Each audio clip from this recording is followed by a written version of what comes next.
Hello, in this video I'm gonna quickly show you how to set up the iPad mini 7th generation for your kid.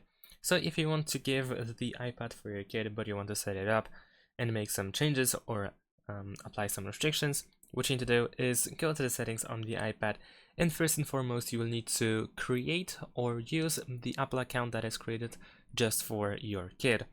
Meaning that if you are signed in to your Apple account, you will need to go to the Apple account settings and then sign out. Once you sign out, this field should be not there. I mean, there should be over here something, but it should be saying that you need to sign in. And once you press that option, then you have two options. So actually, let me sign out quickly and show you how it looks like. There we go. I am now signed out. As you can see, it says Apple account. If you press over here, then you have the option to sign in. And you have two options. You can use another Apple device in order to sign in, or you can sign in manually. In this case, I'm going to choose sign in manually, but if you choose the other option, then you should be able to create the Apple account for your child as well. So if you choose this option as an example, then you have this text saying sign in a child in my family.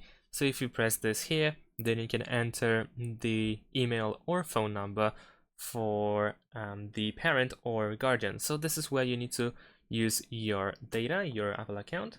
And after that, you want to simply proceed with the instructions that will be visible on the screen. And if you choose to use another Apple device, then of course, you will need to bring your device nearby, and then you should be able to follow the instructions as well. And that's pretty much it. Thanks for watching, leave a like and subscribe to my channel, and see you in my next videos. Bye!